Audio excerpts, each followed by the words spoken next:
News, आवाज महाराष्ट्राचा. पिंपरी चिंचवड महापौर उपमहापौर पदासाठी ऐनवेळी बदल, भाजपाकडून आश्चर्यकारक निर्णय. पिंपरी चिंचवड महापालिकेच्या महापौर आणि उपमहापौर पदासाठी भाजपाकडून ऐनवेळी उमेदवार बदलण्यात आल्याने राजकीय वर्तुळात चर्चेला उधाण आलेलं आहे. प्रदेश अध्यक्ष रवींद्र चव्हाण यांनी शिक्कामोर्तब केल्यानंतर महापौर पदासाठी रवी लांडगे आणि उपमहापौर पदासाठी शीतल शिंदे यांची नावे अधिकृतरित्या जाहीर झाली होती. मात्र उमेदवारी अर्ज भरण्याच्या अंतिम क्षणी भाजपाने उपमहापौर पदाचा उमेदवार बदलत शर्मिला बाबर यांना संधी दिली आहे. आज दुपारी 3 ते 5 या वेळेत उमेदवारी अर्ज भरण्याची प्रक्रिया सुरू असताना वरिष्ठ पातळीवरून आधी जाहीर करण्यात आलेल्या नावांमध्ये बदल करत शर्मिला बाबर यांनी उपमहापौर पदासाठी अर्ज दाखल केला. त्यामुळे आता महापौरपदी रवी लांडगे आणि उपमहापौरपदी शर्मिला बाबर यांची निवड जवळपास निश्चित मानली जाते आहे. महापौर पदासाठी भाजपकडून शत्रुघ्न बापू काटे हे देखील इच्छुक होते. त्यांनी क्षेत्रभेटी घेत सक्रिय तयारी केली होती. मात्र अखेर वरिष्ठ नेत्यांच्या निर्णयानुसार रवी लांडगे यांच्याच नावावर शिक्कामोर्तब झाले. 2017 नंतर 9 वर्षाच्या कालखंडानंतर ही महापालिकेची निवडणूक होती आणि महापौर पदाची निवड जवळपास 6-6.5 वर्षानंतर होती. शहरामध्ये भारतीय जनता पक्षाची सत्ता दुसऱ्यांदा आल्यानंतर आज एकमतानं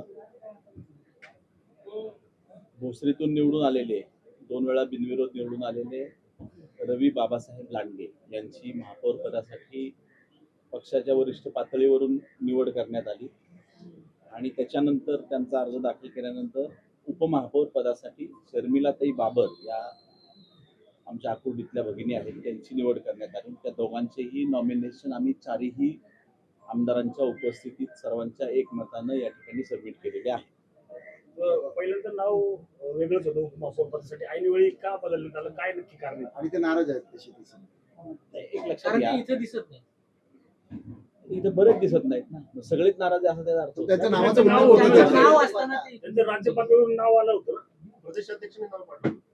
हो मान्य आहे, परंतु काही बदल राजकीय परिस्थितीमध्ये घडामोडीत होत असतात. 6-6.5 मी जसं तुम्हाला सांगितलं 6.5 वर्षानंतरचा हा कालखंड आहे महापौर आणि उपमहापौर नेमणुकीचा. त्यामुळं तुम्हालाही आठवत असेल की या अशा घडामोडी इथे पूर्वी सुद्धा भूतकाळात घडलेल्या आहेत. त्यामुळं ते आमच्या पक्षाचे फार जुने सदस्य आहेत आणि एकमेव नगरसेवक आहेत की ते 3 वेळा निवडून आलेले आहेत. त्यांची नाराजी नाही, परंतु वरिष्ठ पातळीवर त्या पदाकरिता दुसरं नाव इच्छुक झाल्यानंतर निश्चितच त्यांच्या विचारानुसार शर्मिलाताईंची नेमणूक आम्ही करण्यात आली आणि त्यांचं नॉमिनेशन आम्ही आता सबमिट केलं. स्टँडिंग साठी तरी त्यांचा विचार होईल का? कारण की ते स्टँडिंग साठी पण आग्रही आहेत. मागच्या वेळेस पण त्यांना स्टँडिंगचा विषय हा गेल्या येत्या 10-15 दिवसात ठरेल. सत्तारूढ पक्षनेतेपदी माझी आणि महापौरपदी रवी भाऊची निवड झाल्यानंतर या शहरामध्ये महिलांना सुद्धा तेवढंच प्राधान्य देण्याची भूमिका गेल्या अनेक वर्षातली तुम्ही पाहताय. तोच प्रयत्न यशस्वी करताना शर्मिलाताईंची नेमणूक उद्याच्या काळात उपमहापौर म्हणून झालेली असेल, एवढं मात्र मी तुम्हाला एकदम स्पष्टपणाने सांगतो. कोणतं पद मागितलं होतं त्यांनी, त्यांची मागणी काय होती? कुणी शीतल शिंदे. नाही मागितलं नव्हतं कोणतं, परंतु एक लक्षात घ्या, शीतल शिंदे हे पूर्वी महापौर पदासाठी सुद्धा इच्छुक होते. त्यांच्याबरोबर 10 सहकारी आमचे इच्छुक होते. ऑब्व्हियसली पद एकच आहे तर एकाचीच कुणाची तरी निवड होणार आहे आणि वरिष्ठ पातळीवर सुद्धा त्यांची सुद्धा कसरत होत असते. या आमदार लोकांची कसरत होत असते की कोणाला निवडायचं. आपले सगळे सहकारी चांगले असतात, त्यामुळे ऑब्व्हियसली काही ना काहीतरी कॉम्प्रोमाइज करून आणि त्यांना काही भविष्यातला कमिटमेंट करून या गोष्टींना कुठे ना कुठेतरी वेळ द्यावा लागतो. म्हणून त्यांना विनंती करून उद्याच्या काळामध्ये त्यांना जे काय अपेक्षित आहे ते देण्याचा प्रयत्न भविष्यात केला जाईल. निष्ठावंतांना डावललं जाते भाषेत. नाही असं काही नाही, निष्ठावंतांना डावलायचं काय कारण. कार्यकाळ वाटणं जाणार आहे. तो वरिष्ठ पातळीवर निर्णय ठरेल. मुख्यमंत्री साहेब आणि प्रदेशाध्यक्ष आणि प्रमुख मंडळांच्या चर्चेतून तो निर्णय होईल भविष्यात.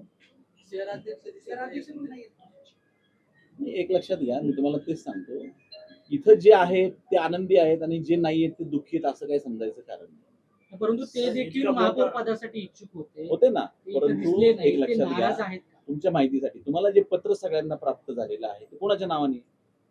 आपण सत्तेची सुरुवात आहे, महापौर पदापासून परत प्रशासकीय कार्यकाल संपणार आहे आणि सत्ता सुरू होणार आहे भाजपची. पहिल्यापेक्षा जास्त जागा येऊन सत्ता आली ते शहराध्यक्ष होते ते पाहिजेत ना अशा चांगल्या एक प्रसंगी. लक्षात घ्या ते का नाही तर ते स्वतः ते इच्छुक होते, यात काही दुमत असायचं काही कारण तो नाही. नाराज झाले. परंतु पक्षाची जबाबदारी सुद्धा ते विसरलेले नाहीत.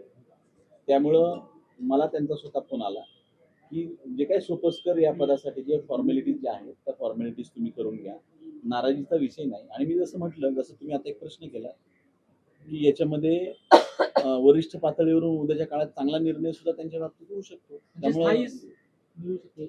हे बघा, जर तरला मजा नाही. मी तुम्हाला इथे आता 7, 8, 9 वर्षानंतरच्या कालखंडानंतर मी काहीतरी सांगणं चुकीचं होईल. पुन्हा मी फोन केला होता, त्यांनी मला मनापासून शुभेच्छा दिल्यात. पक्ष नक्कीच त्यांच्याबद्दल चांगला विचार करेल. पुढच्या वेळेस विचार करेल का? पुढच्या वेळेस नाही म्हणताय तो.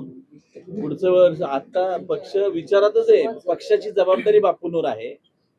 आता सगळे आमदार आहेत. ते तुम्ही म्हणालात की निवडून आल्यावरती महिलांना प्राधान्य देण्याची भूमिका होती म्हणून उपमहापौरपदी त्यांची निवड केली.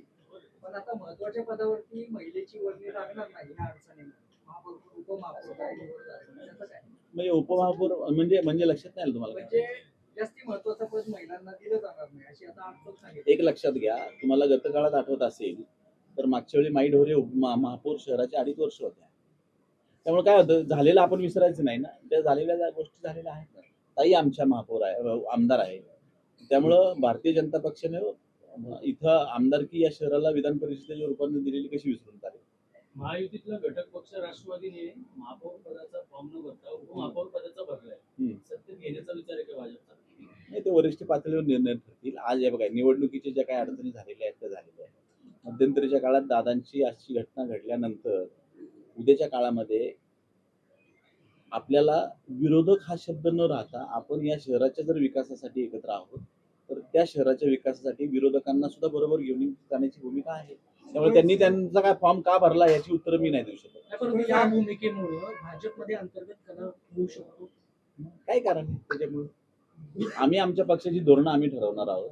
दुसऱ्याच्या पक्षाच्या चांगल्या किंवा वाईटपणामुळे आमच्यात कलह व्हायचं काही कारण नाही. परंतु शत्रुघ्न काटे असतील, शीतल शिंदे असतील, नाना साहेब त्याच्यामुळे अंतर्गत कलह होण्याची काही नाही, काय कलह नाहीच आहे. तुम्ही बळच कलह करू नका. परंतु ते दिसत नाही. निघून गेले बाहेर, हा, निघून गेले दिसत नाही. सरळ सरळ दिसते ते नाराज आहेत. उपमहापौर पदाचं आपल्या पक्षावर नामूस केले जाहीर झालं नाव आणि आयोगामुळे बदलावं लागलं. तर अशी परिस्थिती भविष्यामध्ये येऊ नये. उद्या परत विधी समिती आहे, स्थानिक समिती आहे, व्यवस्थापन काय काळजी घ्यावी? ते येणारा काळ ठरवेल ना त्या वेळेस. आणि ते नामुष्की वगैरे तुम्ही म्हणताय साहेब. आम्ही दिलं ना, दुसरं नाव आलं ना. त्यामुळे नामुष्की वगैरे असले शब्द नाही योग्य.